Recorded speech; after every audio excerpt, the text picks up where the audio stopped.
হিয়ামত যেন না হয় ম্লান, দোয়া তোমার প্রতি, দোয়া তোমার প্রতি। আলহামদুলিল্লাহ রাব্বিল আলামিন ওয়াসসালাতু ওয়াসসালামু আলা সাইয়্যিদিল মুরসালিন, আম্মা বা'দ, ফাআউযু বিল্লাহি মিনাশ শাইতানির রাজীম, বিসমিল্লাহির রহমানির রহিম। আসসালাতু ওয়াসসালামু আলাইকা ইয়া রাসূলাল্লাহ, আসসালাতু ওয়াসসালামু আলাইকা ইয়া হাবিবাল্লাহ, আসসালাতু ওয়াসসালামু আলাইকা ইয়া নবিয়াল্লাহ ওয়া আলা আলিকা ওয়া আসহাবিকা ইয়া নূরাল্লাহ। মাদানী চ্যানেলের দর্শকবৃন্দ, কাছে কিংবা দূরে থেকে, দেশ কিংবা প্রবাস থেকে যারাই আমাদের সাথে আছেন, সবাইকে জানাই একরাশ প্রীতি ও শুভেচ্ছা। আপনারা সকলে দেখছেন আপনাদের সকলের পছন্দনীয় অনুষ্ঠান আমাদের নিরাপত্তা। আজও আমরা প্রতি অনুষ্ঠানের ন্যায়, প্রতি পর্বের ন্যায় নতুন একটি বিষয় নিয়েছি। সেই বিষয়ে আলোচনা হবে। আমাদের সাথে আমাদের মুবাল্লিগ ইসলামী ভাই রয়েছেন এবং আমাদের সাথে আমাদের নাজখা ইসলামী ভাই রয়েছেন। তার থেকে আমরা কালামও শুনব। আসুন অনুষ্ঠানের শুরুতে আমরা দুরূদ শরীফের একটি ফজিলত শ্রবণ করে নিই। প্রিয় নবী রাসূল আরবি সাল্লাল্লাহু আলাইহি ওয়াসাল্লাম ইরশাদ করেছেন, আদ-দুআউ বাইনাস সালাতাইনি লা ইউরাদ্দু, অর্থাৎ যে দোয়া দুই দুরূদ শরীফের মাঝখানে পাঠ করা হয় সেই দোয়া কখনো রদ করা হয় না। অর্থাৎ আমরা যদি আমাদের দোয়া আল্লাহ তাআলার নিকট মকবুল করাতে চাই, কবুল করাতে চাই, তাহলে আমাদের জন্য করণীয় হলো ওই দোয়ার পূর্বাপর অর্থাৎ শুরু এবং শেষে দুরূদ শরীফ পাঠ করা। আসুন আমরা এই অনুষ্ঠানের বরকতে একবার দুরূদ শরীফ পাঠ করে নিই। সল্লু আলাল হাবিব সাল্লাল্লাহু তাআলা আলা মুহাম্মদ সাল্লাল্লাহু আলাইহি ওয়াসাল্লাম। জি, প্রতি পর্বের নিয়ে আজও একটি বিষয় নিয়েছি, আর সেই বিষয়টি হচ্ছে বেকারত্ব ও হতাশ থেকে আমাদের নিরাপত্তা। জি, আমরা এই অনুষ্ঠানের মধ্যে আমাদের বিভিন্ন সামাজিক অবক্ষয়, বিভিন্ন সামাজিক সমস্যা, বিপদ আপদ, এই বিষয়গুলো থেকে আমরা কিভাবে নিরাপত্তা লাভ করতে পারি, কিভাবে আমরা মুক্তি পেতে পারি, এই বিষয়ে আমরা আমাদের অভিজ্ঞ মুবাল্লিগ যারা আছেন তাদের থেকে বিভিন্ন পরামর্শ নিয়ে থাকি। বিভিন্ন কোরআন ও হাদিস মোতাবেক, কোরআন ও হাদিসের আলোকে দিক নির্দেশনা আমরা নিয়ে থাকি। আজও আরও ব্যত্যয় ঘটছেন। আপনারা ইতিমধ্যে শুনে নিয়েছেন আজকের আলোচ্য বিষয় কি, সেটা হচ্ছে বেকারত্ব ও হতাশা থেকে আমাদের নিরাপত্তা। জি, আজ আমাদের সমাজে এই বেকারত্ব অনেক বেশি পরিমাণে দেখা যায়। হতাশা আমাদেরকে পেয়ে বসে এই বেকারত্বকে কেন্দ্র করে। বেকারত্ব বিষয়টা কি রয়েছে, হতাশা এর থেকে মুক্তির বা কী উপায় রয়েছে, মুমিন হলে পরে করণীয় কী রয়েছে, এই বিষয়গুলো তো আমরা জানবো। প্রথমত আমরা জেনে নেই আসলে বেকারত্ব এই বিষয়টা কি রয়েছে। বেকারত্ব হচ্ছে যে কোনো একজন ব্যক্তি সে প্রচলিত যে মজুরি রয়েছে সেই প্রচলিত মজুরি নেওয়া সে রাজি থাকা সত্ত্বেও সেই মজুরি অনুযায়ী সে কাজ পাচ্ছে না, অর্থাৎ সে যোগ্যতা রাখে তারপরও পাচ্ছে না। আর অনিচ্ছাকৃত থাকা সত্ত্বেও অবসর হওয়া, এই বিষয়টাকে মূলত বেকারত্ব বলে থাকে। সেই বেকারত্ব দূরীকরণের কি মাধ্যম রয়েছে, সেই বিষয়গুলো আমরা একে একে আমাদের যে শ্রদ্ধেয় মুবাল্লিগ রয়েছেন ইমরান আত্তারি ভাই, আপনাকে প্রথমত অনুষ্ঠানে স্বাগত জানাচ্ছি। আল্লাহ শুকরিয়া। মাশাআল্লাহ, বারাকাল্লাহ, আল্লাহ তাআলা আপনাকে বরকত দান করুন। হুজুর, ইতিমধ্যে আপনি জেনে নিয়েছেন যে আজকের আলোচ্য বিষয় কি, এবং কিছুক্ষণের মধ্যে হয়তো আমাদের কাছে নাতকাও চলে আসবে, তার কাছ থেকে আমরা কোনো একটি কালাম আমরা শুনব। প্রথমত যদি এই বিষয়ে বেকারত্ব যে রয়েছে এবং হতাশা, এই বেকারত্বকে কেন্দ্র করে এর থেকে আমাদের আসলে নিরাপত্তাটা কীভাবে আমরা লাভ করতে পারি? আলহামদুলিল্লাহ রাব্বিল আলামিন ওয়াসসালাতু ওয়াসসালামু আলা সাইয়্যিদিল মুরসালিন, আম্মা বা'দ। আল্লাহ পাকের দরবারে হাজারো শুকরিয়া। আল্লাহ পাক মাদানী চ্যানেলের মাধ্যমে আমাদেরকে সুযোগ করে দিয়েছেন বর্তমান বাংলাদেশ ও সারা বিশ্বের মধ্যে যেটি বহুল প্রচলিত একটি সমস্যা, এবং মানুষের আত্মিক এবং মানসিক একটি অবক্ষয়ের যে কারণ, সেটা হচ্ছে বেকারত্ব। আর সেই বিষয়ে আল্লাহ পাক আমাদেরকে আলোচনা করার সুযোগ আল্লাহ পাক আমাদেরকে দিয়ে দিয়েছেন। অনুষ্ঠানের শুরুতেই দোয়া করব আল্লাহ পাক আমাদের সকলকে, যারা অনুষ্ঠান দেখছেন এবং যারা এই সমস্যায় ভুগছে, আল্লাহ পাক সবাইকে বেকারত্বের এই পেরেশানি থেকে মুক্তি দান করুন। আমিন আমিন। বাংলাদেশের মতো জনবহুল একটি দেশে যদি আমরা চিন্তা করি, আমাদের প্রতিনিয়ত জনসংখ্যা বৃদ্ধি পাচ্ছে। 5 বছর পরে চলে যাই 2020 সালের 19 অক্টোবর, যদি আমরা এই 5 বছরের গ্যাপ দেখি, তাহলে 5 বছর পূর্বে আমাদের জনসংখ্যা যত ছিল 5 বছর পরে এসে সেটা অনেকটাই বেড়ে গিয়েছে। তারপরে পূর্বে যাই আরও কম ছিল, তার পূর্বে যাই আরও কম ছিল। জনসংখ্যা যত দিন দিন বাড়ছে, কর্মসংস্থানের যে ব্যবস্থা সেটা কিছু অংশে বাড়ছে, আবার কিছু অংশে কর্মসংস্থানের ব্যবস্থা আমাদের দিকে দুর্বলতা হচ্ছে প্রথমত। দ্বিতীয়ত হচ্ছে বর্তমান হচ্ছে ডিজিটালের জমানা, ডিজিটাল যুগ। আমরা চিন্তা করি 1 বছর পূর্বে যেই কাজটা আমরা নিজের হাতে করতে হতো, আজকে সেই কাজটা কম্পিউটার করা যাচ্ছে, মোবাইলে করা যাচ্ছে, আপনার আর্টিফিশিয়াল ইন্টেলিজেন্স চলে আসছে, এআই যেটাকে বলা হয়, মানুষ এটা ইউজ করতেছে এখন। তো দিন বা দিন আপনার স্কিলের কারণে দক্ষতার বিভিন্ন দিক উন্মোচন হচ্ছে, বিশ্বের মধ্যে এটা প্রকাশ পাচ্ছে, যার কারণে দেখা যাচ্ছে 5 বছর পূর্বে বা 2 বছর পূর্বে, 1 বছর পূর্বে যাদের চাকরি ছিল, কাজ ছিল, তারাও এখন বেকার হয়ে গিয়েছে। বেকারত্বর কয়েকটা দিক থাকতে পারে। প্রথমত দক্ষতার অভাব, দ্বিতীয়ত হচ্ছে সময়ের ম্যানেজমেন্ট, টাইম ম্যানেজমেন্ট, এটা সবচেয়ে বেশি গুরুত্বপূর্ণ। তৃতীয়ত হচ্ছে মানুষ ওই কাজ করার জন্য কতটুকু আগ্রহ। যদি আমরা দেখি আমাদের সমাজের মধ্যে অনেক ধরনের বেকার মানুষ পাওয়া যায়।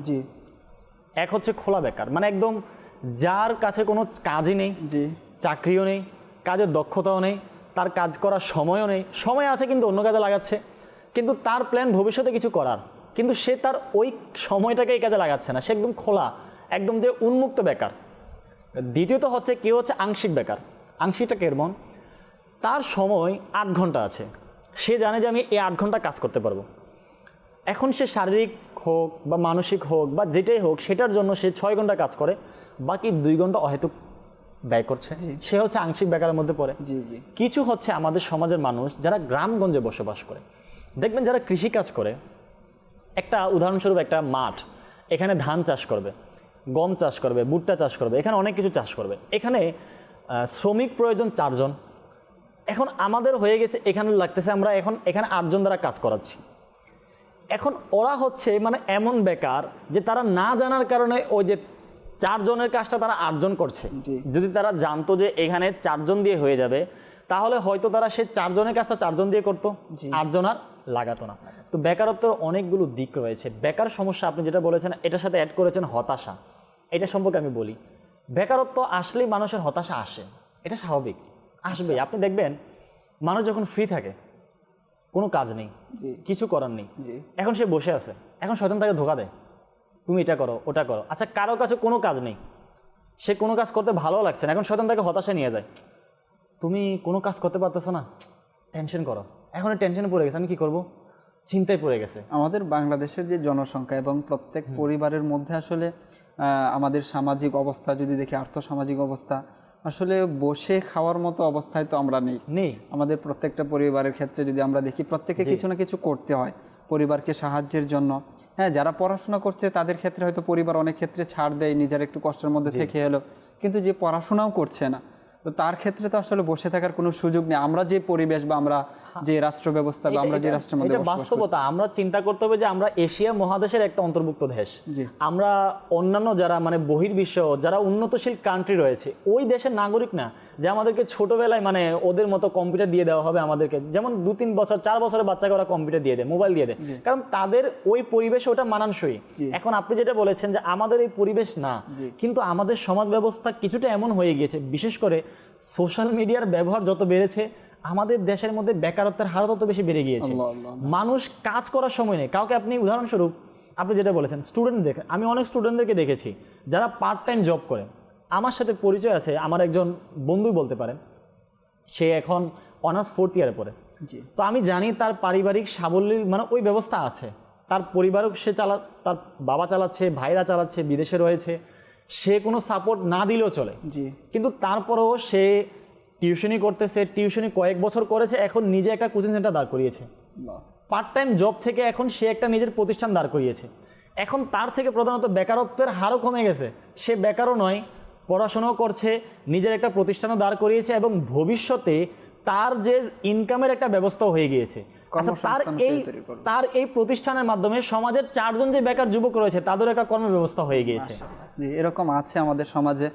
আর সবচেয়ে বিষয় যেটা হচ্ছে যে আর্থসামাজিক উন্নতি না হলে আসলে আমাদের দেশের, আমাদের ব্যক্তির, আমাদের কোনো কিছুরই উন্নতি হবে না।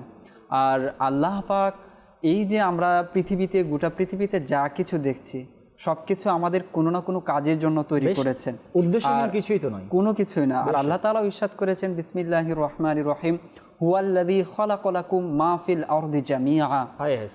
আল্লাহ তাআলা বলছেন তিনি তো সেই সত্তা, খালাকালাকুম, যিনি তোমাদের জন্য সৃষ্টি করেছেন, মা ফিল আরদি, যা কিছু আছে, জামিআ, সবকিছু। তো আমরা যদি আমাদের হাতের নাগানে যা কিছু আছে আমরা পাচ্ছি, আমরা দেখছি সবকিছু, আমাদের কত কিছুর প্রয়োজন।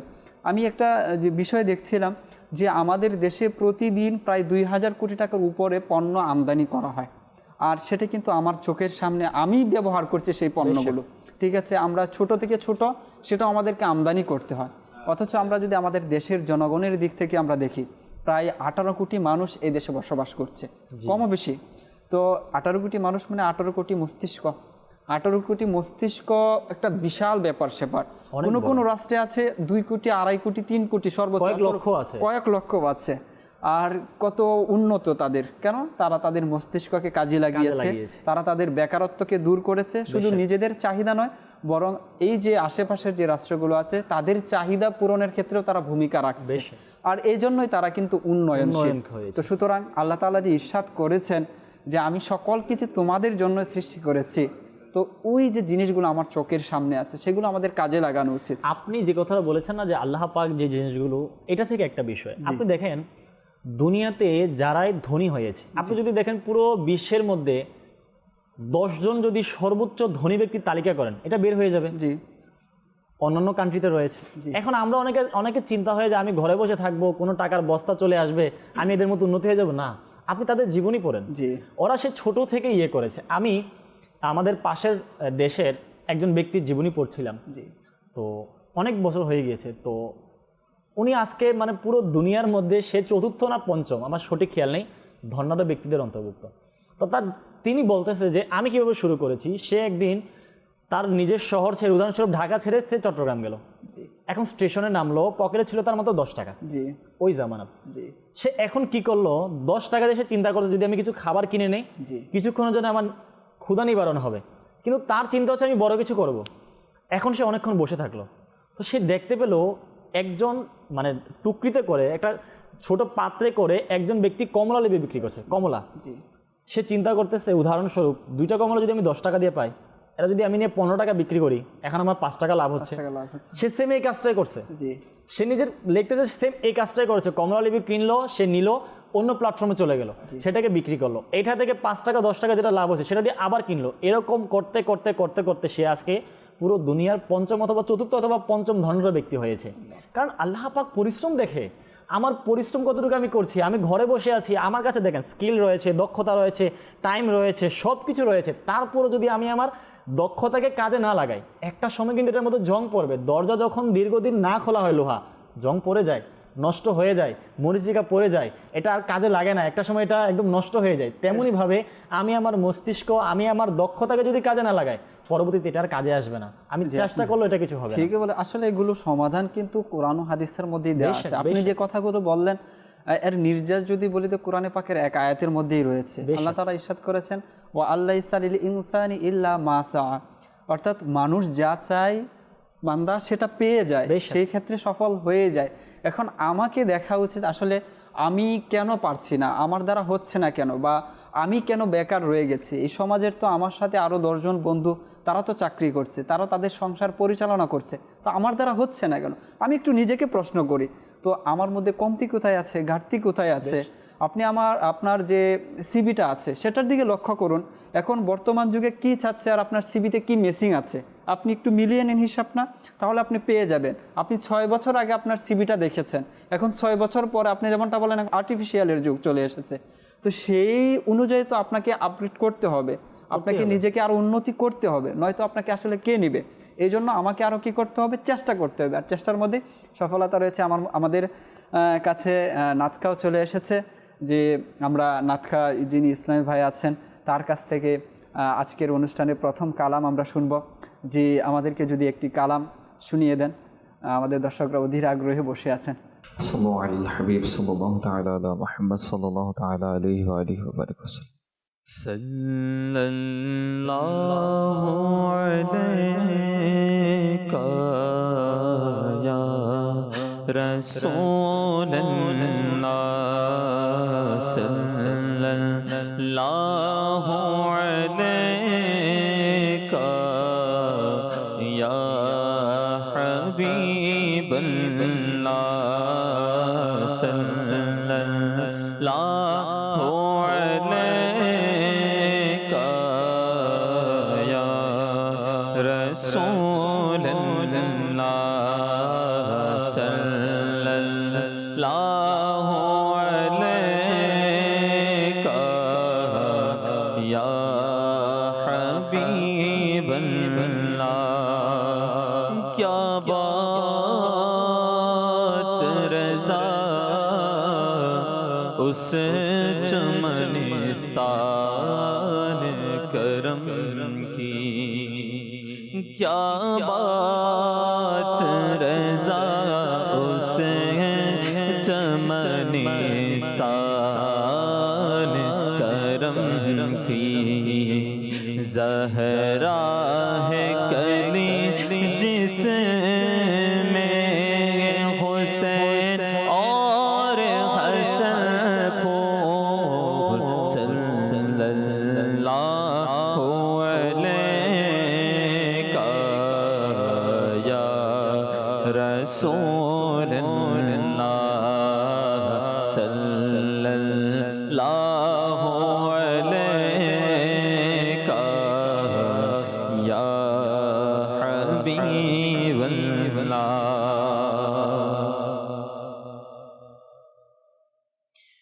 لگছে মন হয়তো নবী ডাকবে মদিনায় মোরে লাগছে মন হয়তো নবী ডাকবে মদিনায় মোরে লাগছে মন হয়তো নবী ডাকবে মদিনায় মোরে লাগছে মন হয়তো নবী ডাকবে মদিনায় মোরে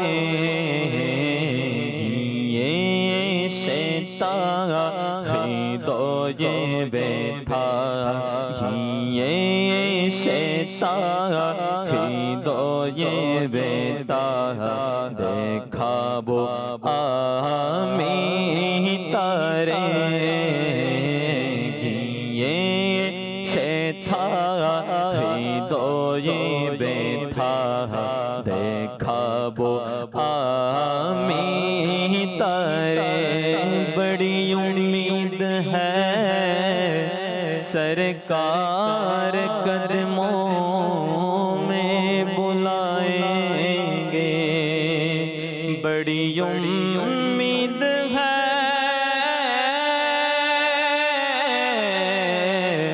सरकार कदमों में बुलाएंगे करम की जब नजर होगी मदीने हम भी जाएंगे अगर जाना हुआ मदीने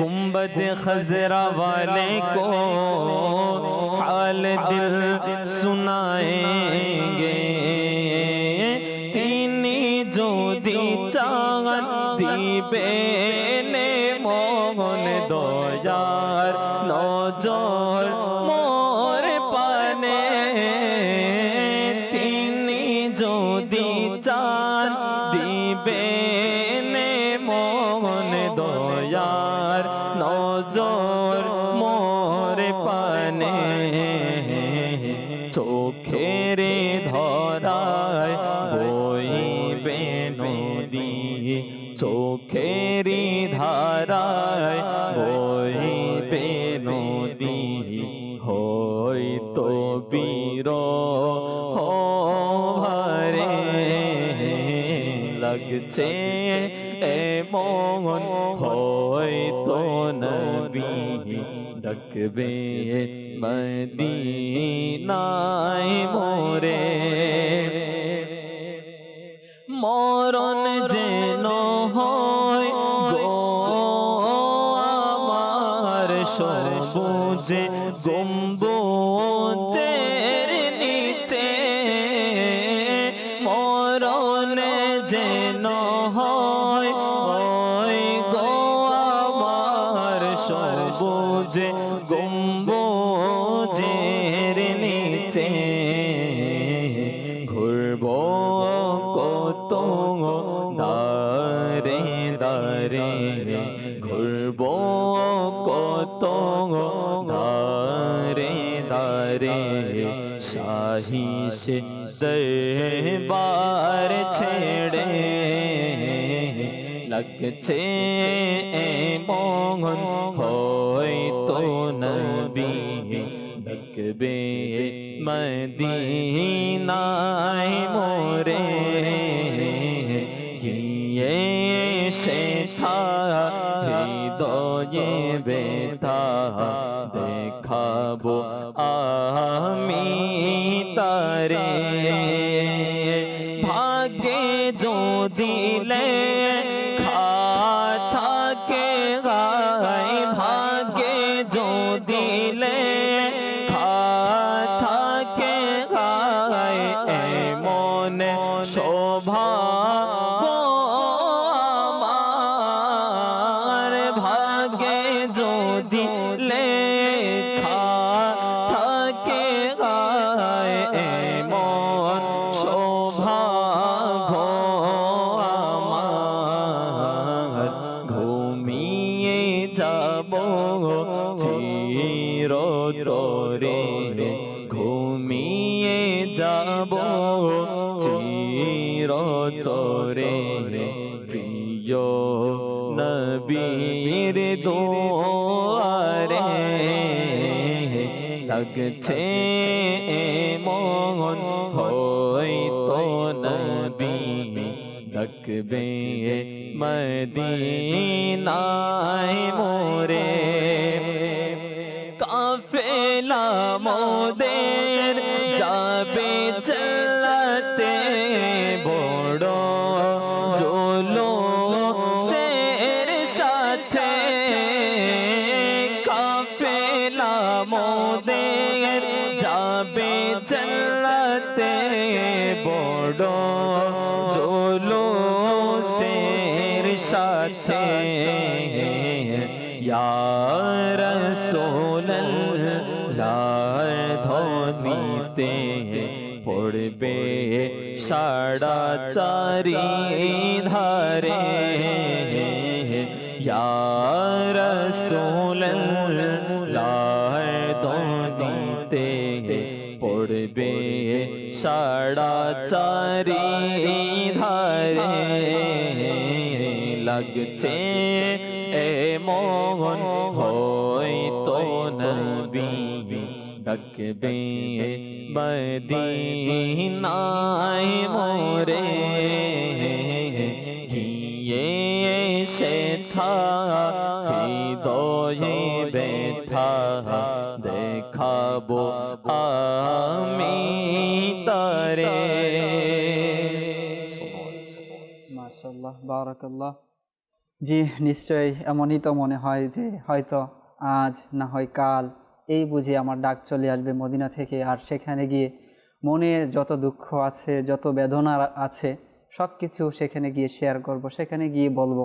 প্রত্যেকে আশিক রাসূলের এটা আসলে আমাদের চাওয়ার জায়গা, আমাদের বলার জায়গা আর কোথায় আছে? সারা জীবন যিনি আমাদের জন্য কান্না করেছেন, সারা জীবন যিনি আল্লাহ তাআলার দরবারে এই দোয়া করেছেন, রব্বি হাবলি উম্মতি, রব্বি হাবলি উম্মতি, হে আমার রব, আমার রবকে আমার হাওলাই করে দাও।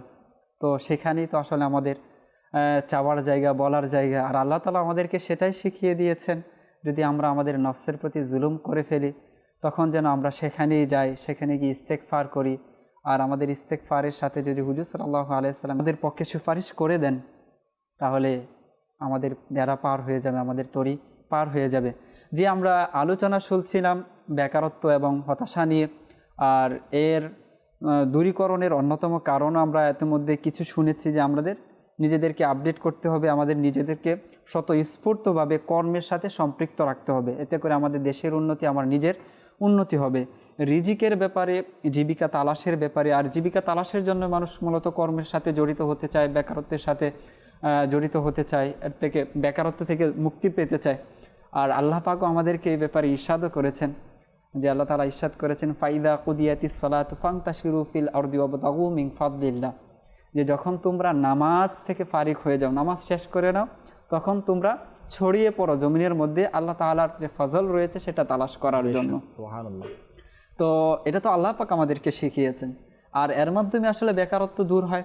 আমরা যদি এই যে আল্লাহ তাআলার যে বিধান রয়েছে, নামাজ রয়েছে, রোজা রয়েছে, হজ রয়েছে, এগুলো যদি পালন করে, আর আল্লাহ তাআলার যে ফজল, অনুগ্রহ, যেটা রিজিক যে রয়েছে, জীবিকা যেটা রয়েছে, এটা যদি আমরা তালাশ করি, আল্লাহ তাআলার হুকুমের আদেশ যদি আমরা মেনে নেই, তারপরে দেখা যাবে আমরা আমাদের বেকারত্ব থেকে বেরিয়ে আসতে পারবো। আর এর মাধ্যমে আমরা হতাশা থেকেও আমরা বেরিয়ে আসতে পারবো।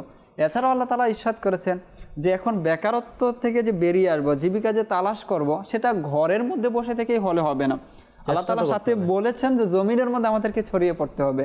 অন্যত্র আল্লাহ তাআলা ইরশাদ করেছেন, ওয়া আখারুনা ইয়াদরিবুনা ফিল আরদি ইয়াবতাগুনা মিন ফাদলিল্লাহ, যে মানুষের মধ্য থেকে এমনও কিছু মানুষ রয়েছে যারা শহরে শহরে সফর করে, জমিনের মধ্যে সফর করে, এক জায়গা থেকে অন্য জায়গায় যায়, শুধুমাত্র আল্লাহ তাআলার যে অনুগ্রহ রয়েছে, অর্থাৎ জীবিকা রয়েছে, রিজিক রয়েছে, এটাকে তালাশ করার জন্য। তো এটা ঘরে বসে তো হবে না, এর জন্য আমাদেরকে পরিশ্রম করতে হবে, চেষ্টা করতে হবে। এই ব্যাপারে যদি কিছু বলেন আপনি। আপনার এই কথায় আমার একটা ঘটনা মনে পড়ে গেল। এক আল্লাহর ওলি একটা গ্রামে গেলেন। তো উনি যাওয়ার পর ওই গ্রামের সবাই আরজি দিল, হুজুর আপনি আমাদের ঘরে আসেন, আমাদের ঘরে আসেন। উদাহরণস্বরূপ যদি আমির আহলে সুন্নাত আমাদের বাংলাদেশে আসে, আমাদেরও তামান্না থাকবে হুজুর আপনি আমার ঘরে তাশরিফ আনেন। তো আল্লাহর ওলি গ্রামে যাওয়ার পর সবাই আরজ দিল, হুজুর আপনি আমার ঘরে তাশরিফ আনুন। ওই গ্রামের মধ্যে দুজন ভাই ছিল, তারা বলল হুজুর আপনি আমাদের ঘরে আসেন। ওই আল্লাহর নেক বান্দা কবুল করলেন, তাদের ঘরে চলে গেলেন। তিনি কিছুদিন তাদের ঘরে মেহমানদারি কবুল করলেন। তো আল্লাহর ওই নেক বান্দা দেখলেন ওই যে দুই ভাই যাদের ঘরে তিনি মেহমান হয়েছেন, ওই মেজবান দুজন সারাদিন বাড়িতেই থাকে, দিনও বাড়িতে রাতেও বাড়িতে, কোনো কাজ করে না, কিন্তু তাদের মোটামুটি পরিবার চলে যাচ্ছে। তো বুজুর্গ তাকে জিজ্ঞেস করেন, আচ্ছা বাবা তোমরা তো কোনো ইনকাম করছো না, ঘর থেকেও বের হচ্ছ না, তোমাদের এই জারিয়া হচ্ছে কিভাবে, কিভাবে চলছে? তারা বললো হুজুর ওই যে বাগানে দেখতে পাচ্ছেন একটা গাছ, কয় হ্যাঁ, ওই গাছের মধ্যে বছরে একবার ফল আসে, আমরা সেই ফল পারি, আমরা সেগুলো নিয়ে বাজারে বিক্রি করি, আর সেই অর্থ দিয়ে পুরো বছর চলে। কয় তো তোমরা সারা বছর কি করো? যে আমরা ফল গাছের দিকে তাকিয়ে থাকি, এই আশায় কখন ফুল আসবে, কখন ফল ধরবে, কখন সেটা পাকবে, কখন আমি নিব, কখন বাজারে গিয়ে বিক্রি করবো। ঠিক আছে। পরের দিন সকালে ওই আল্লাহর ওলি ওদের বাড়ি থেকে চলে গেলেন, যাওয়ার আগে গাছটা কেটে দিয়ে গেলেন। আচ্ছা গাছ কেটে চলে গেছে, এখন দুই ভাই পেরেশান হয়ে গেছে সকালবেলা, যে আমরা ওই আল্লাহর নেক বান্দাকে মেহমানদারি করার জন্য ঘরে আনলাম, তিনি আমাদের রিজিকের যে মাধ্যম সেটা কেটে দিয়ে চলে গেছে। পুরো গ্রামে ওই আল্লাহর ওলির ওই ঘটনা ছড়িয়ে পড়লো যে ওই বুজুর্গ ব্যক্তিকে মেহমানদারি করার জন্য দুই ভাই নিয়ে গিয়েছে, আর ওই ব্যক্তি তাদের গাছকে কেটে দিয়েছে যেটা থেকে রিজিক আসতো। এখন রিজিক আসার মাধ্যম বন্ধ হয়ে গেছে, তারা দুই ভাই এখন বাধ্য হয়ে ঘর থেকে বের হয়েছে। ঘর থেকে বের হয়ে তারা এখন রিজিকের তালাশ করতেছে, কাজের তালাশ করতেছে। একদিন দুই দিন, কয়েকদিন পর কাজ পেয়ে গেল।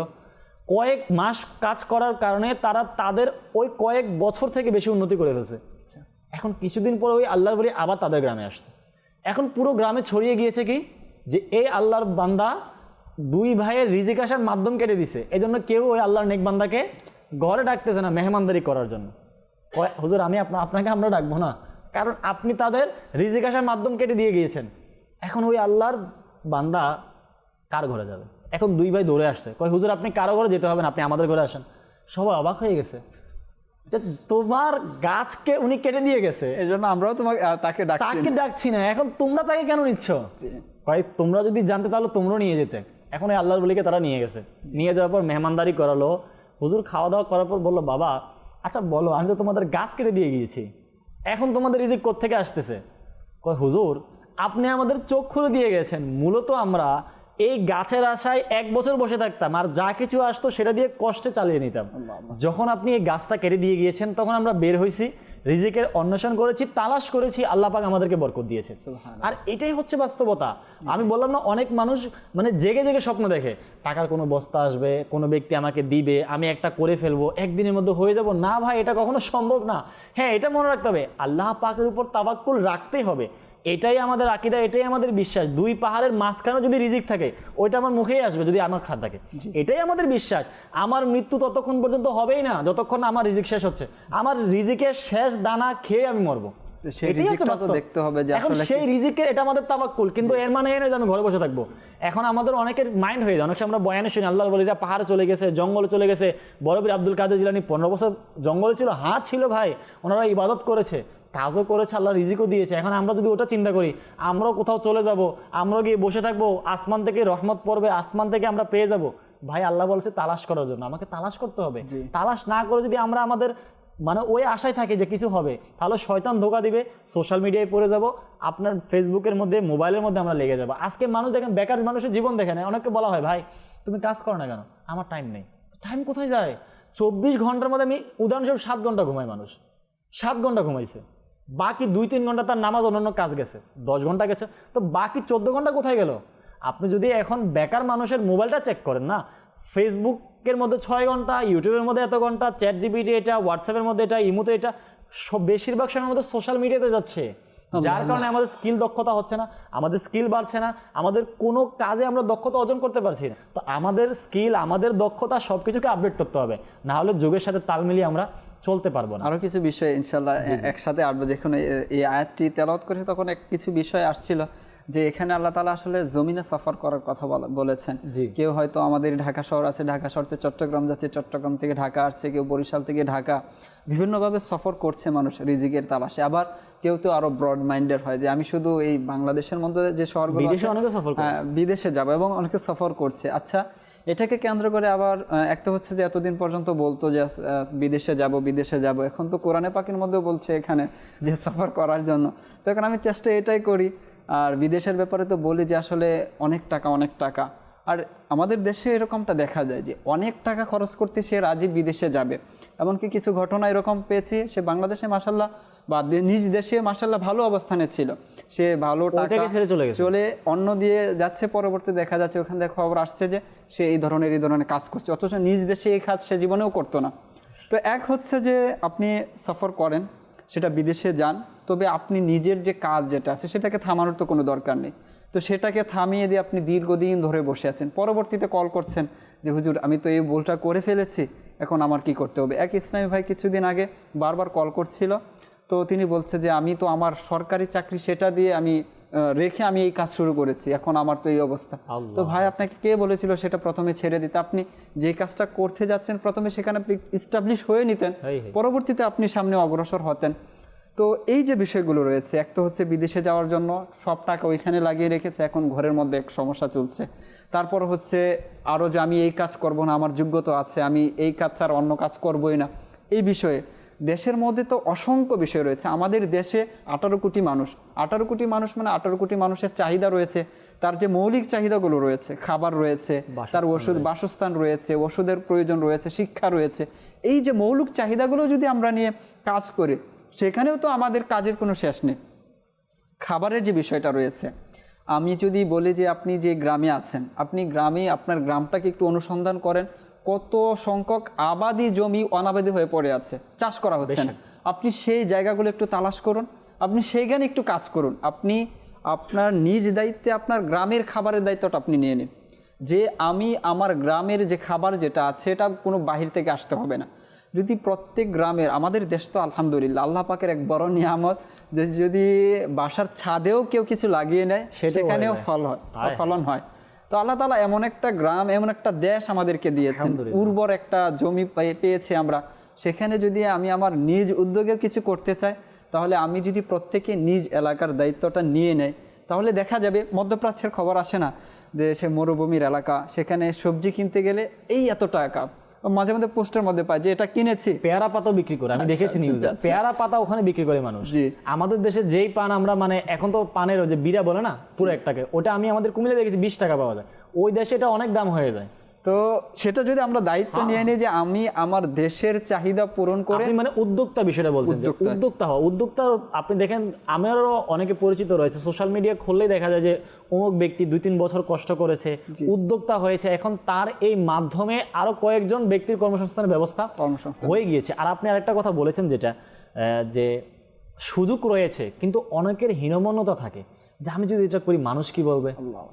অনেকে দেখা যাচ্ছে হাই কোয়ালিটির হয়, আবার অনেকে হাই কোয়ালিটি না হলে আত্মসম্মানবোধ থাকা ভালো, কিন্তু এতটাই থাকা ভালো না যে আমি কিছু করার উদ্যোগ নিচ্ছি, এখন আমি চিন্তা করছি মানুষ কি বলবে, এখন মানুষ কি বলবে, মানুষ কি বলবে, মানুষ কি বলবে, এই কথা বলতে বলতে আমার হায়াতও শেষ হয়ে গেল। এখন দেখা যাচ্ছে আমার পরিবারও চলছে না, যদি আমি চিন্তায় থাকি মানুষ কি বলবে তাহলে হয় না। আমি গত কয়েকদিন আগে বাংলাদেশের সম্ভবত নারায়ণগঞ্জের সংবাদ দেখেছিলেন, একজন ইমাম সাহেব, মসজিদের ইমাম সাহেব 5 ওয়াক্ত মসজিদ উনি নামাজ পড়ান, তারপর উনি ওনার স্ত্রীর পরামর্শে ইশারের নামাজের পর 2 ঘন্টা মাত্র উনি ডিম আছে না, সিদ্ধ ডিম বিক্রি করে বিভিন্ন মশলা দিয়ে, এটার মাধ্যমে ওনার 10,000 টাকা ইনকাম হয়। আচ্ছা, উনি মাসে উদাহরণস্বরূপ 10-12,000 টাকা ইনকাম করছে, এখন 10,000 টাকা ইনকাম করছে, ওনার কোনো পরিশ্রমও লাগছে না, বিদেশে যেতে হচ্ছে না, ওনার ওই জায়গায় যেখানে ইমামতি করে ওই জায়গার পাশাপাশি উনি বসছে, এটা হয়ে গেছে। এটা তো উদ্যোক্তা। হ্যাঁ, লজ্জা লাগতে পারে, ছোটোখাটো কাজ, কিন্তু আমি যদি ওইটা না, ছোট থেকে শুরু করতে হবে, ছোট থেকেই মানুষ শুরু করে। আপনি যেটা বলেছেন গ্রামে অনেকে খামার দিতেছে না, আমি দেখেছি ভাই অনেকে, আপনি গত কয়েকদিন আগে একটা নিউজ আসছিল যে একজন যুবক বিদেশ থেকে নিজের দেশে এসে মুরগির খামার করে এখন স্বাবলম্বী হয়ে গিয়েছে। এটাই বাস্তবতা। মানুষ 10 লক্ষ টাকা খরচ করে মনে করে আমি যাচ্ছি দেশে, 5 বছর পর আমি একদম মানে টাকার বস্তা নিয়ে বাংলাদেশে আসবো। এটা অনেকের ক্ষেত্রে হয়, অনেকের ক্ষেত্রে হয় না। কিন্তু ওই 10 লক্ষ টাকা যদি আমি উদাহরণস্বরূপ খামারে লাগালাম, কৃষিকাজে লাগালাম, একটা দোকান নিয়ে বসে গেলাম, এখন যেমন ফুডকার্ট মানে মানুষের যে খাবার মানে দোকান ব্যবস্থা, মানে ভ্যান দিয়ে বিক্রি করে, এটা একদম বাংলাদেশে প্রচলন হয়ে গিয়েছে। আপনি ওটা শুরু করেন না, যেটা ইসলাম বলেছে এবং যেটা হালাল হয়। হারাম পন্থায় অবশ্যই কখনো করা যাবে না, হালাল পন্থায় মানুষের উপকারে যেটা হয় এবং আমার উপকার আসবে সেটা আমি করি, যে কোনো কাজ করি। আপনার যে এই বিষয়ে যদি আরো বলি, তাহলে আপনি যদি বিদেশে চলেও যায়, যেহেতু এই বিষয়ে আলোচনা হচ্ছে, বিদেশে চলেও যায়, আমি মোটামুটি বাংলাদেশে আমি একটা ব্যবসা করে 50,000 টাকা ইনকাম করতাম, আপনি বিদেশে গিয়ে ওইটাই করলেন 50, 60, 70,000 টাকা। আপনি যে টাকাটা খরচ করে আপনি এই দেশে এটা করবেন, তো আপনি প্রায় সেম কোয়ালিটির একসময় পৌঁছে যাবেন, সেটা বেশি দিন লাগবে না হয়তো এস্টাবলিশ। আচ্ছা, এতে হচ্ছে তো আপনার নিজের রিজিক আপনার মোটামুটি একটা বন্দোবস্ত হয়ে গেল, পাশাপাশি আরও 4-5 জন কর্মচারী আপনি নিতে পারলেন, আরও 4-5 জনের কর্মব্যবস্থা হলো, কর্মসংস্থান তৈরি হলো, এটা আপনার মাধ্যমে হলো। তো এইভাবে যদি আমরা চেষ্টা করি তাহলে এটা আমাদের দ্বারা সম্ভব। আর আল্লাহ পাক আলহামদুলিল্লাহ আমাদের দেশের মানুষের মস্তিষ্ক কিন্তু খুবই ভালো দিয়েছে। এটা একটা বাংলাদেশের মানুষ মাছের মাথা খায়, যেন তাদের দিমাগও অনেক আকল মজবুত, এটা কিন্তু বাস্তবতা। শুধুমাত্র আমরা আমাদের সময়কে নষ্ট করছি, আমরা আমাদের সময়কে অপচয় করছি। আমি মাঝে মাঝে চিন্তা করি যে আমরা আসলে যে দেশের মধ্যে বসবাস করছি, সেই দেশে আমাদের তো আসলে সবচেয়ে উন্নত রাষ্ট্রগুলোর মধ্যে এই দেশটা হওয়া উচিত, কারণ আমাদের খাবারের এত বেশি টেনশন করতে হয় না, চিন্তা করতে হয় না। আমরা বছরে একবার বীজ বপন করে দিয়ে আসলাম, 6 মাস পরে গিয়ে কেটে নিয়ে আসলাম, বাস আমাদের খাবারের বন্দোবস্ত হয়ে গেল। বাকি সময়টা যদি আমরা চেষ্টা চালাই, বাকি প্রয়োজনীয় যে বিষয়গুলো রয়েছে সেই বিষয়গুলো থেকে যদি আমরা অগ্রসর হই, আমরা আমাদের দেশকে আসলে উন্নতির দিকে নিয়ে যেতে পারবো, এবং যে দেশের যে বেকারত্বের যে বিষয়টা আছে সেটাও দূর হবে। আরও 1-2টা বিষয় অ্যাড করবো, এর মধ্যে আমাদের দর্শক শ্রোতা হয়তো অনেকে কল করেছেন, কলগুলোও শুনবো। এর মধ্যে হয়তো যে বেকারত্বের যে বিষয়টা রয়েছে ইমরান ভাই, যে অনেকে আছে যে আসলে আমাকে তো টাকা পয়সা লাগবে, আমার টাকা পয়সা উপার্জন করা দরকার, ফ্যামিলি বড়, ফ্যামিলির চাহিদাও আছে, এবং কিছু অনৈতিক কাজকর্মের মধ্যে অনেকে লিপ্ত হয়েছে, ব্যবসা করছে। আমরা দেখছি যে এই ধরনের কসমেটিক বিক্রি করছে, আসল কসমেটিক আছে, এখন সে শর্টকাট বড় লোক হওয়ার চিন্তা ভাবনায় নকল কসমেটিক বিক্রি করে মানুষের ক্যান্সারের মধ্যে ঝুঁকে এমন কসমেটিক অনেকে বিক্রি করে, খাবার বিক্রি করছে। শুধু মেয়াদ উত্তীর্ণ নয়, এটা তো আসল কোম্পানির ক্ষেত্রে মেয়াদ উত্তীর্ণের প্রশ্নটা আসে। এমন কোম্পানি খুলে বসেছে যেটা ডুপ্লিকেট, পুরো কপি, সবকিছু ডুপ্লিকেট। এগুলো মানুষ যদি ব্যবহার করে, তে মানুষের শারীরিক অনেক বড় ক্ষতি। তো আপনি ব্যবসা করেন, সেটা যেন হালাল পন্থায় হয়, সেটা যেন মানুষের উন্নতি হয়, দেশের উন্নতি হয়, দেশের সুনাম বয়ে আসে, আর পাশাপাশি অন্য 10 জনের কর্মসংস্থানও তৈরি হয় এবং আপনারও হালাল রিজিকের বন্দোবস্ত হয়ে যায়। জি, আমাদের সাথে হয়তো অনেকেই কল করেছেন, আমাদেরকে কিছু কল শুনিয়ে দিন। আমি ঢাকা থেকে যাত্রাবাড়ি ফারুক আহমেদ, মাদানী চ্যানেল দেখতেছি, ভালো লাগতেছে। মাশাআল্লাহ, বারাকাল্লাহ, আল্লাহ তাআলা আপনার ভালো লাগার মধ্যে আরো বরকত দান করুক। শুধু আপনি ভালো লেগেছে এর মধ্যে সীমাবদ্ধ থাকলে হবে না, আপনার আশেপাশে যারা আছেন সবার মধ্যে বিষয়টা পৌঁছে দিতে হবে। মাদানী চ্যানেল একটি চ্যানেল আছে, এখানে সর্বদা ইসলামিক আলোচনা হয়। আলোচনা করতে করতে কিন্তু মানুষের মধ্যে অ্যাওয়ারনেস তৈরি হয়, আলোচনা করতে করতে কিন্তু দিনের বিষয়গুলো চারদিকে ছড়িয়ে পড়ে। এটা কিন্তু সীমাবদ্ধ বা ধরে রাখলেই হবে না, আপনিও চেষ্টা করুন আপনার আশেপাশে যারা বন্ধুবান্ধব আছে, প্রতিবেশী যারা আছে, তারাও যেন মাদানী চ্যানেল দেখে, ইনশাল্লাহ তাদেরও ভালো লাগবে। জি, আমাদেরকে পরবর্তী কল শুনিয়ে দিন।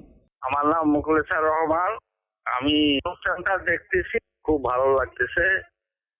মাশাআল্লাহ, জি ভালো লাগবে, এটাই স্বাভাবিক। কোরআন ও হাদিসের আলোচনা হচ্ছে, পাশাপাশি যে আমাদের যে নিরাপত্তার যে বিষয়গুলো রয়েছে সেই বিষয়গুলো নিয়ে আলোচনা হচ্ছে, আর কি করণীয় রয়েছে আর পরবর্তীতে সেই বিষয়গুলো নিয়ে আমরা আলোচনা করছি। জি আসুন, দেখতে থাকুন, ইনশাল্লাহ আরও ভালো লাগবে। জি, আমাদেরকে আরও পরবর্তী কল শুনিয়ে দিন। আমার নাম মোহাম্মদ ভুবন, কিশোরগঞ্জ জেলা। কি গজল শুনতে চাই, আমার সোনার মদিনা, আমার প্রাণের মদিনা। জি মাশাআল্লাহ, আমাদের সাথে নাতখা আছে, চেষ্টা করব যদি আমাদের সময় সংকলন হয় আমরা নাচ শোনার। জি, আমাদেরকে পরবর্তী আরও একটি কল শুনিয়ে দিন। আমি হচ্ছে রাজশাহী থেকে, আমার নাম হচ্ছে মায়ের হোসেন। এটা হান শুনতে যে আল্লাহু আল্লাহু খুশি হতাম। জি, ছোট্ট মাদানী আমাদের এক দর্শক, তিনি আরজি জানিয়েছেন, ইনশাল্লাহ কালাম শুনতে চেয়েছেন, চেষ্টা করবো আরও একটি কালাম শোনার জন্য। জি, আমাদেরকে আরও একটি কল শুনিয়ে দিন। আবু বকর সিদ্দিক, প্রিয় নবীর কফিল আমি, মদিনা আমার বাগান। জি, উনিও আমাদের কাছে আরজি জানিয়েছেন একটি নাতে রাসূল কালাম শোনার জন্য। জি, আমরা চেষ্টা করব একটি মাত্র কালাম নেওয়ার জন্য। অনুষ্ঠান সংক্ষিপ্ত সময়, বেশি সময়ও নেই, আরও আলোচনার বেশ কিছু বিষয় রয়েছে। হতাশার যে বিষয়টা রয়েছে একে কেন্দ্র করে ইনশাল্লাহ সেই দিকেও কিছু আলোচনা করার চেষ্টা করব, এবং হতাশা থেকে বেরিয়ে আসা যায় কিভাবে। এর তো সলিউশন অলরেডি পেয়েছি, বেকারত্বকে ঘিরে যে হতাশা তৈরি হয় সেটার একটা মোটামুটিভাবে আমরা নিয়েছি। হিম্মত করে সামনে অগ্রসর হয়ে ইনশাল্লাহ নিজের বেকারত্বও দূর করব এবং অন্যকে এর থেকে বেরিয়ে আনার চেষ্টা করব। আমরা কলগুলো শুনেছি এবং কিছু আরজিও ছিল, এক ফাঁকে আমরা শুনে নিব।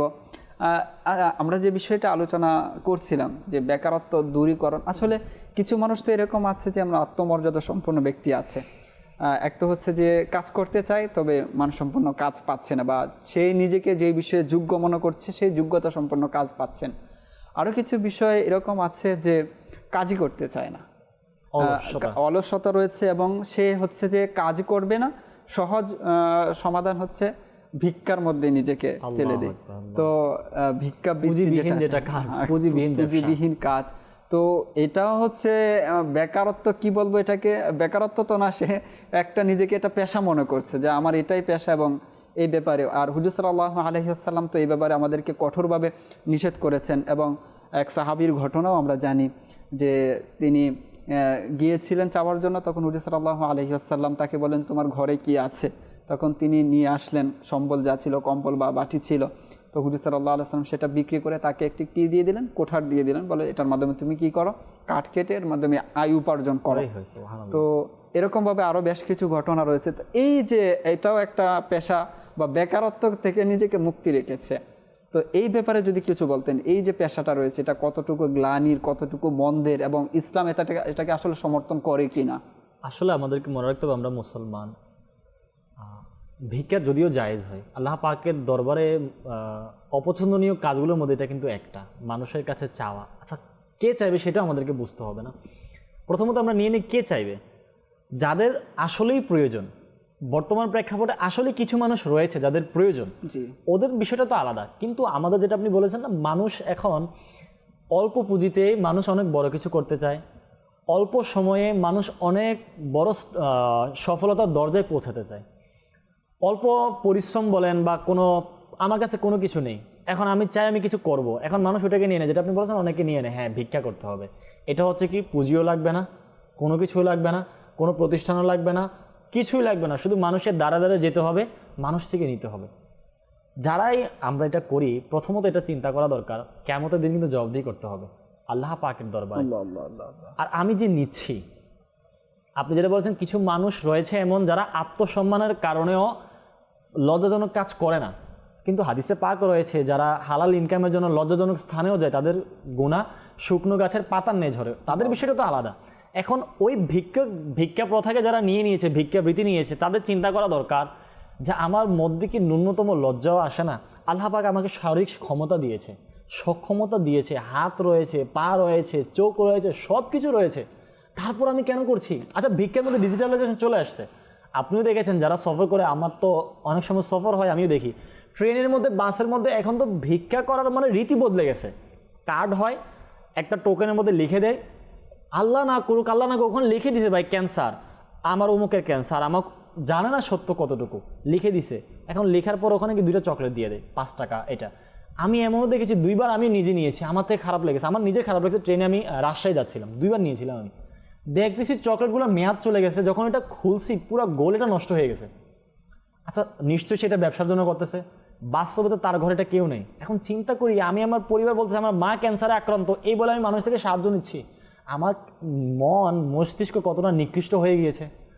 আমি যদি আমার এই মেধাটা অন্য কাজে লাগাতাম, এটা আরো সফলতা বেশি আসতো। এখন আমি মেধাকে লাগিয়েছি ভিক্ষার মধ্যে, ডিজিটাল করে নিয়েছি আমরা। দুনিয়া ডিজিটাল হচ্ছে, ভিক্ষাকে ডিজিটাল করতে হবে। মানুষ এটাকে যে কিভাবে নিচ্ছে আমি কিভাবে আপনাকে বোঝাবো? আল্লাহ পাক আমাদেরকে হেফাজতের জিন্দেগি দান করুন। রাসূল সাল্লাল্লাহু আলাইহি ওয়াসাল্লাম কিন্তু এই বিষয়ে আমাদেরকে কঠিনভাবে সতর্ক করেছেন। হুজুর সাল্লাল্লাহু আলাইহি ওয়াসাল্লাম ইরশাদ করেছেন, মা ইয়াজালুর রাজুলু ইয়াসআলুন নাসা হাত্তা ইয়াতি ইয়াউমাল কিয়ামাতি লাইসা ফি ওয়াজহিহি মুযআতুল লাহমিন।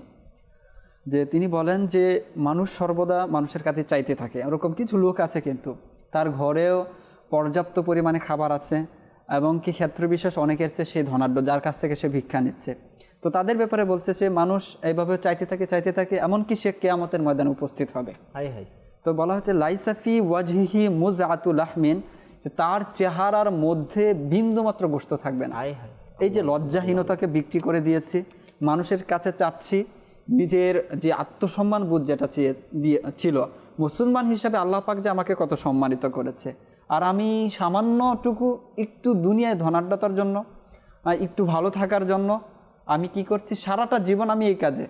অথচ এই মানুষগুলো আসলে কি ভালো থাকে?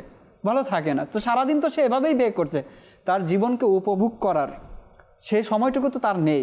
সে যেখানে পাচ্ছে সেখানে যে বিভিন্ন, আপনি যেমনটা বললেন, বিভিন্নভাবে অভিনয় করছে, বিভিন্নভাবে। অনেকে রমজানের জন্য অপেক্ষা করে যে রমজান আসলে ধন্যবাদ ব্যক্তিরা জাকাত দিবে, সেটা আমি নিব। আপনিও দেখেছেন আমাদের এটা বাস্তবতা, আমাদের দেশে এটা রয়েছে। আমরা যদি তাকাই, আমাদের মধ্যে অনেকে থাকতে পারে, আল্লাহ পাক হেফাজত দান করে, রমজানে অপেক্ষা করে আগে আমি দেখি আমি জাকাত খেতে পারবো কিনা। আমাদের দেশে অনেকে হয় জাকাতের শাড়ি দেয়, জাকাতের লুঙ্গি দেয়, এগুলোর জন্য সিরিয়ালে মানুষ দাঁড়িয়ে থাকে। আরে ভাই, আমাকে হাত আছে, পা আছে, রিজিক আছে, সব আছে, বাড়ি, বিল্ডিং, একতলা বাড়ি, সেও আশা থাকে যে কেউ আমাকে দিবে। কেন ভাই? আল্লাহ আমাকে দিছে তো যা কিছু। ওই যে ইমাম গাজ্জালী রাহমাতুল্লাহ সম্ভবত এটা ফরমান যে আদম সন্তানের পেট কবরের মাটি ছাড়া আর ভরপুর হবে না। আমাদের পেটে এমন হয়ে গেছে, শুধু চাহিদা, নতুন কিছু চাহিদা। আমরা নতুন কিছু পাইতে হবে, নতুন কিছু করতে হবে, নতুন কিছু লাগবে না। যতটুকু দিয়েছে আলহামদুলিল্লাহ, যা কিছু দিয়েছে শুকরিয়া। আর এবার যদি আমাদের না নতুন কিছু পাওয়ার মন মানসিকতা তৈরি হয়, তাহলে আমি আপনাকে বলবো বাস্তব উদাহরণ, আপনি রেজিস্ট্রেশনে চলে যান, যারা একটা কাপড়ে নিজের গাকেও ঢেকে রাখছে, আবার মাটিতে শুয়ে রেখেছে। গত কয়েকদিন আগে কুমিল্লা রেজিস্ট্রেশনে আমি ছিলাম, গত কয়েকদিন আগের ঘটনা। চট্টগ্রাম থেকে আমি আসতেছি, রাতে প্রায় 2:30-3টা বাজতেছে, ট্রেন লেট হওয়ার কারণে অনেক লেট হয়ে গেছে। আমি আমার কথা বলছি, বাস্তব অভিজ্ঞতা। আমার রুমের মধ্যে না বিন্দু পরিমাণ একটু লাইটের আলো জ্বললে আমার ঘুম আসে না। আমি আমার কথা বলছি, বাচ্চারা যদি মানে দরজার মধ্যে একটু আঘাত করছে আমার ঘুম ভেঙে যায়, মোবাইলের রিংটং হলে ঘুম ভেঙে যায়, কারণ আমার একটা প্রবলেম হয়। তো আমি যখন নামছে দেখতেছি ট্রেন যাচ্ছে, কিছু মানুষ মানে কিছু বিছানো নেই, মাটি, ধুলা, বালি, এটার মধ্যে একদম প্ল্যাটফর্মের সাথে গায়ের লুঙ্গিটা গায়ে দিয়ে এভাবে ঘুমিয়ে আছে। তা আমি কিছুক্ষণ দাঁড়িয়ে চিন্তা করলাম, তারপর আমি চলে গেছি। এটা বাস্তবতা। একবার আমরা রাজশাহী থেকে ঈশ্বরদী যাচ্ছিলাম, শীতকাল 2022 সালে নিগ্রানেশ্বর যখন আসছিল, প্রচণ্ড শীত ছিল তখন। তো রাজশাহী থেকে আমরা ঈশ্বরদী যাচ্ছিলাম একটা কাজে, প্রচণ্ড শীতের মধ্যে ঈশ্বরদী স্টেশনের মধ্যে মানে কিছু বিছানো নেই, এই গায়ের লুঙ্গিটা পেঁচায় মানুষ শীতে একদম মানে বাঁকা হয়ে শুয়ে আছে। এখন আমি চিন্তা করি, আমার যে দুনিয়াতে মানে যাদের এই ভিক্ষা নেওয়ার বা নতুন কিছু মানুষ থেকে সাহায্য চাওয়ার যে এটা আছে, আমরা এদেরকে দেখি, আল্লাহ তাদের থেকে আমাকে ভালো রাখছে। আমার মাথার উপর একটা ছাদ আছে, আল্লাহ আমাকে কথা বলার শক্তি দিছে। মানুষের চোখ নেই এ চাক না, আর যার হাত নেই সে নেক না সাহায্য। তারপরেও চাওয়ার যে বিষয়টা আছে, আসলে সবাই চাইতেও পারবে না। হুজুর সাল্লাল্লাহু আলাইহি ওয়াসাল্লাম এই ব্যাপারে তো নিষেধাজ্ঞা করেছেন, যে এক তো হুজুর সাল্লাল্লাহু আলাইহি ওয়াসাল্লাম বলেছেন যে তুমি রশি নাও, জঙ্গলে যাও, খাট আরোহণ করো এবং সেটা বিক্রি করা, এবং এটা হচ্ছে ভিক্ষার চাইতে অনেক উত্তম। আর তাছাড়া হুজুর সাল্লাল্লাহু আলাইহি ওয়াসাল্লাম বললেন যে এটা করা যাবে না, ভিক্ষা করা যাবে না। ওই ব্যক্তি যেন ভিক্ষা না করে যার মধ্যে নিজের যে ব্যয়ভার আছে, পরিবারের যে ব্যয়ভার আছে সেটা সে বহন করতে পারবে। তখন হুজুর সাল্লাল্লাহু আলাইহি ওয়াসাল্লামকে প্রশ্ন করা হলো, ইয়া রাসূলুল্লাহ, নিজের যে ব্যয়ভার যেটা আছে বা কী পরিমাণে ধন সম্পদ থাকলে পরে আসলে ভিক্ষা করা যাবে না। তখন হুজুর সাল্লাল্লাহু আলাইহি ওয়াসাল্লাম এক জায়গায় ইরশাদ করেছেন যে কারো কাছে যদি 50 দিরহাম থাকে অথবা তত সমপরিমাণ স্বর্ণ থাকে, তত সমপরিমাণ মূল্যের স্বর্ণ থাকে, তাহলে তার জন্য কখনো ভিক্ষা করা বৈধ নয়। এখন আমরা যদি দেখি 50 দিরহাম কত, একটু করে নে, তো অন্যত্র তো আরও সহজভাবে বলে দিয়েছেন যে প্রশ্ন করা হলো যে কতটুক থাকলে পরে ভিক্ষা করা যাবে না। তখন হুজুর সাল্লাল্লাহু আলাইহি ওয়াসাল্লাম ইরশাদ করেছেন যে কারো কাছে সকাল সন্ধ্যা পেট ভরে খাবার খাওয়ার মতো জিনিস আছে, তো সেই ব্যক্তি ভিক্ষা করতে পারবে না। তো তার জন্য বলা হয়েছে সে যত বেশি সঞ্চয় করছে এভাবে ভিক্ষার মাধ্যমে, সে তত বেশি যেন অঙ্গার, জাহান্নামের অঙ্গায় নিজের জন্য সঞ্চয় করছে। তো এই বিষয়গুলো আমাদেরকে ভাবা উচিত যে আসলে আমি কি সঞ্চয় করছি। অন্যের টাকার দিকে আমার লোভ, যে এক ব্যক্তি যাচ্ছে তার থেকে আমি 10 টাকা নিয়ে নেব, আর এভাবে যদি আমি সারাদিন করি তাহলে আমার এত টাকা হবে। তো দেখা যায় অনেক ব্যক্তিকে যে মৃত্যুর পরে আসছে, যে ব্যক্তি মারা গিয়েছে তার বিছানার পাশে এত টাকা পাওয়া গেছে। তো ব্যক্তি আসলে এটা কিসের জীবন? এটা এক তো হচ্ছে দুনিয়াবি আমি একটা ভালো জীবন আমি অতিবাহিত করলাম না, আর পাশাপাশি আমি জাহান্নামের অঙ্গার আমি সঞ্চয় করলাম না, ইহকাল রইল না আমার পরকাল রইল। তো এই বিষয়গুলো আমাদের ভাবা উচিত। আর যারা আমাদের দর্শক শ্রোতা আছেন তারা হয়তো এমনটা করেন না, তো এই বিষয়টা থেকে আমাদের দেখতে হবে আমি যাকে ভিক্ষা দিচ্ছি সে আসলে কোন ক্যাটাগরির মধ্যে আছে, তার কাছে কি আসলেই কি দুবেলা খাবারের মতো রিজিক নেই, জীবিকা নেই, চাউল নেই, তো তাকে দেওয়ার ক্ষেত্রে আমাকে দেখতে হবে। এই যে ভিক্ষাবৃত্তিটা চলে আসছে কিন্তু আমাদের মধ্যে কিছু কন্ট্রিবিউট আছে, আমরা এর মধ্যে সম্পৃক্ত। আমরা যদি না দিতাম, যাচাই বাছাই না করে দিয়ে দিচ্ছি, যার কারণে এই পেশাটা দিন দিন ব্যাপকতা পাচ্ছে। তো আমরাও দেওয়ার ক্ষেত্রে একটু যাচাই বাছাই করি। আমাদের অনেকেই আমাদের কাছে আর্জি জানিয়েছিল কালাম শোনার ব্যাপারে, তো সবগুলো তো শোনার সময় নেই, কোনো একটি কালাম আমাদেরকে শুনিয়ে দিবেন। আর শেষ মুহূর্তে ইনশাল্লাহ আমরা হতাশা নিয়ে কিছু আলোচনা করব ইনশাল্লাহ।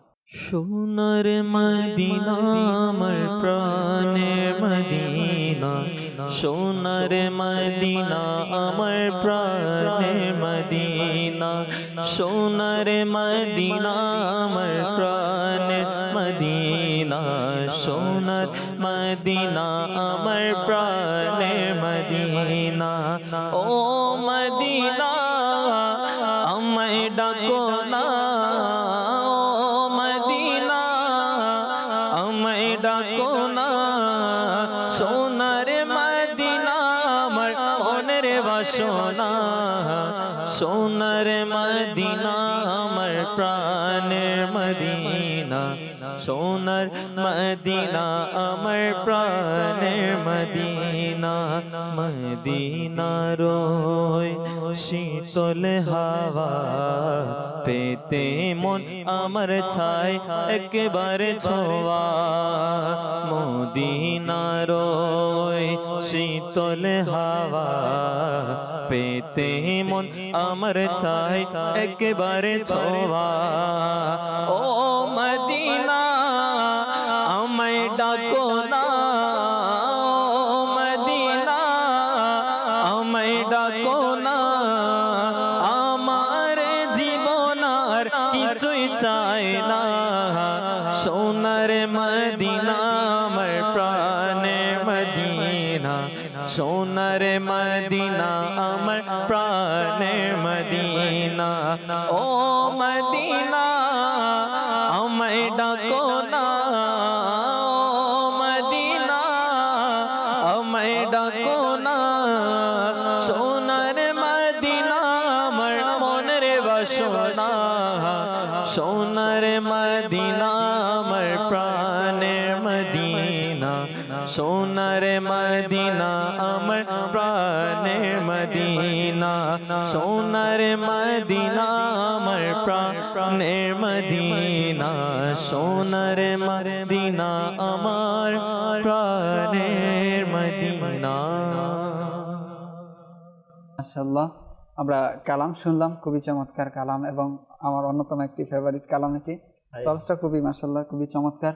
আমরা আলোচনা শুনছিলাম যে আসলে আমাদের বেকারত্ব দূর করতে হবে, এর জন্য আমাকে উদ্যোক্তা হতে হবে, আমাকে চাকরির সন্ধান করতে হবে, নতুন নতুন যে স্কিল আছে সেটা আমাকে আয়ত্ত করতে হবে, এবং এর জন্য আমাকে চেষ্টা করতে হবে। নয়তো কখনোই কোনো জিনিস দুয়ারে আপনার আসবে না। কখনো দেখেছেন কি কূপ পানি নিয়ে আপনার কাছে চলে এসেছে, এরকমটা কখনো হয় না। কূপের কাছে যেতে হয় পানি খাওয়ার জন্য। যেহেতু বেকারত্ব দূর করা এটা আপনার প্রয়োজন, আপনার সংসারের প্রয়োজন, আপনার সমাজের প্রয়োজন, তো এর জন্য আপনাকেই চেষ্টা করতে হবে, আপনাকেই সামনে অগ্রসর হতে হবে। এতক্ষণ আলোচনা শুনলাম, এখন চেষ্টা করব আমরা নতুন নতুন ভাবে আমরা অনেক উদ্যোগও নিব, অনেক উদ্যোক্তাও আমরা হতে চাইব, ফল ফলাদি আমরা ফলানোর চেষ্টা করব, বিভিন্ন ব্যবসার কাজে অগ্রসর হব। অনেক সময় দেখা যায় এই কাজগুলো করতে গিয়ে সফল হচ্ছে না, প্রথম হতাশা হয়ে যায় যে আমি একটা হচ্ছে বিদেশে যাওয়ার জন্য অনেক দিন ধরে চেষ্টা করছি, কিচ্ছু ভালো লাগে না, দেশের কোনো কাজ করতে ভালো লাগে না, বিদেশে যাওয়ার জন্য চেষ্টা করছি, সেখানেও কিছু হচ্ছে না, তো হতাশ হয়ে যায় মানুষ। আবার অনেক সময় দেখা যায় চাকরি তো চেষ্টা করছি, শিক্ষাগত যোগ্যতা মোটামুটি ভালো আছে, কিন্তু হয়তো হচ্ছে না, হয়ে উঠছে না, দেশের অবস্থা আমরা জানি, অনেক সময় দেখা যায় যে সুপারিশ না হলে পরে কিছু হয় না। তো এই যে বিভিন্ন বিষয়গুলো কেন্দ্র করে হতাশা পেয়ে বসে, তো এই ক্ষেত্রে তো এক হচ্ছে আল্লাহ তাআলা আমাদেরকে নিষেধ করেছেন হতাশ হওয়া যাবে না। এমনকি আল্লাহ তাআলা ইরশাদ করেছেন বিসমিল্লাহির রহমানির রহিম, কুল ইয়া ইবাদিয়াল্লাযীনা আসরাফু আলা আনফুসিহিম লা তাকনাতু মির রাহমাতিল্লাহ। যে হে রাসূল আপনি বলে দিন যে যারা নিজের সরফ করেছে, আল্লাযীনা আসরাফু আলা আনফুসিহিম, অর্থাৎ নিজের নফসের প্রতি জুলুম করেছে, লা তাকনাতু মির রাহমাতিল্লাহ, যে লা তাকনাতু মির রাহমাতিল্লাহর দিকে যদি আমরা দেখি যে আল্লাহ তাআলার রহমত থেকে কখনো আসলে নিরাশ হওয়া যাবে না। আর এই আয়াতের যে শানে নজুল রয়েছে, এর মধ্যে বলা হয়েছে একটি ঘটনা এরকম এসেছে যে কিছু মানুষ এরকম ছিল, আর আরবের অবস্থা তো আমরা জানি তখনকার জাহিলি যুগে যে অনেক অন্যায় অবিচার তখন হতো। তারা এসে বললো ইয়া রাসূলুল্লাহ, ইয়া হাবিবাল্লাহ, আমরা জীবনে এমন এমন কাজ করেছি, আসলে আমাদের কি গুনাহ মাফ হওয়ার মতো এই কাজগুলো আমরা করেছি। তো বলা হয় তখন তাদের কথার প্রেক্ষিতে এই আয়াত নাজিল হয় যে লা তাকনাতু মির রাহমাতিল্লাহ, আল্লাহ তাআলার রহমত থেকে তোমরা নিরাশ হইও না। অনুরূপভাবে যদি আমরা দেখি ইউসুফ আলাইহিসসালাতু ওয়াসসালামের যে ঘটনা রয়েছে, সেই ঘটনার মধ্যে ইউসুফ আলাইহিসসালাতু ওয়াসসালামকে কেন্দ্র করে ইয়াকুব আলাইহিসসালাতু ওয়াসসালাম তার সন্তানদেরকে বলছেন ইয়া বানিয়া ইযহাবু, হে আমার সন্তানরা তোমরা যাও, ফাতাহাসসাসু মিন ইউসুফ ওয়া আখিহি, যে মিশরে গিয়ে ইউসুফ এবং তার ভাইকে খুঁজে বের করো, ওয়ালা তাইআসু মির রাউহিল্লাহ ইন্নাহু লা ইয়াইআসু মির রাউহিল্লাহি ইল্লাল কওমুল কাফিরুন, যে তোমরা আল্লাহ তাআলার রহমত থেকে নিরাশ হইও না, আল্লাহ তাআলার রহমত থেকে শুধুমাত্র অমুসলিম যারা রয়েছে তারাই শুধু নিরাশ হয়।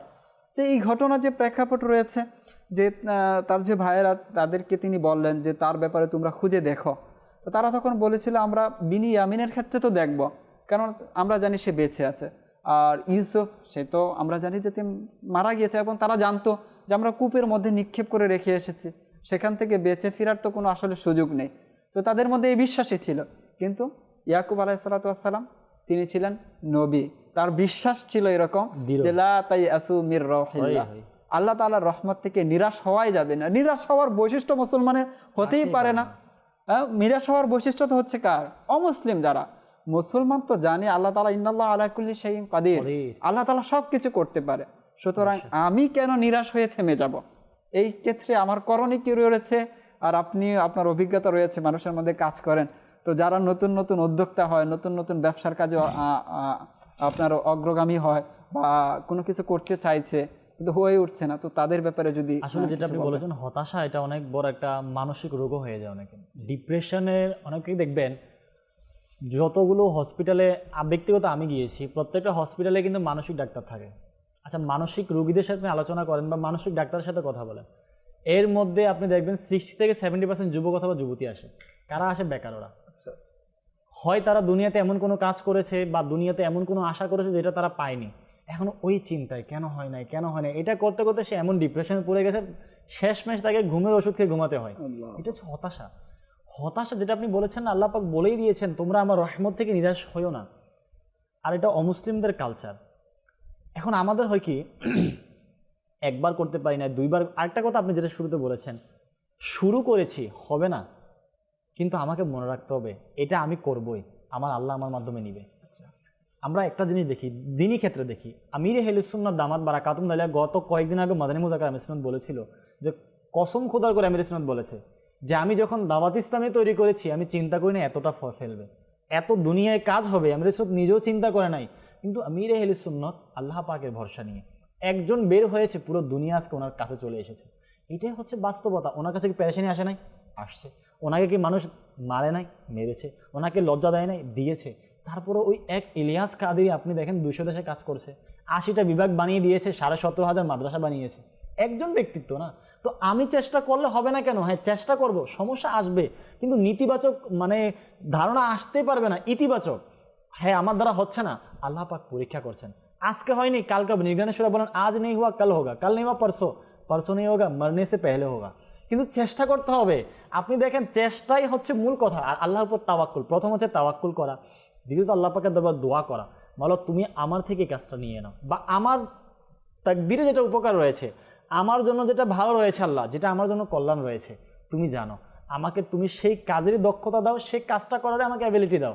আল্লাহ পাক দিবেন, আল্লাহ পাক দিতে পারেন, আগামীকাল না হোক, পরশু না হোক, যেদিন আমার প্রয়োজন সেদিন দিবেন। এখানে একটা বিষয় হচ্ছে অনেক সময় আমরা এমন কিছু কাজ করতে চাই যেটা বাহ্যিকভাবে তো আমরা দেখতেছি অনেক উপকার, কিন্তু পরবর্তীতে এটা আমাদের জন্য অনেক বড় ক্ষতি হয়ে যায়। আপনি একটা মাধ্যম নিয়ে নেন, অনলাইনে মানুষ বিনিয়োগ করে, এটা আপনিও জানেন। অনলাইন বিনিয়োগ এটা অনেক বেড়ে গিয়েছে, যে এত টাকা ইনভেস্ট করলে এটা পাওয়া যাবে, এটা করলে এটা পাওয়া যাবে। এখন বাহ্যিকভাবে এটা আমি দেখতেছি অনেক বড় উপকার, কিন্তু যখন আমি এটাতে লাগাইছি 5 লাখ টাকা, পরের দিন কি হয়েছে? শেষ। যে কোম্পানির সাথে লাগাইছি এখন খোঁজ নিয়ে দেখা গেলো সেই কোম্পানিও চলে গেছে, তাদের যত প্ল্যাটফর্ম ছিল সবগুলো, কোম্পানির অস্তিত্ব অনেক সময় অস্তিত্বই থাকে না অনেক সময়, বাস্তবতা হয়। তো যেটা আমরা অনেক চিন্তা করি বাহ্যিকভাবে দেখতেছি এটা দ্বারা অনেক কিছু হচ্ছে, কিন্তু এটা আমার দ্বারা কেন হচ্ছে না, আমি করতে পারছি না। আল্লাহ পাক উপকার রেখেছেন, নিশ্চয়ই উপকার রেখেছেন। আমাদের রুকনুসুরা আব্দুল হাবিব একটা উদাহরণ দিয়েছিল একবার, আমার মানে মৃত্যুর আগ পর্যন্ত ইনশাআল্লাহ এটা মনে থাকবে, এত ভালো উদাহরণ দিয়েছে।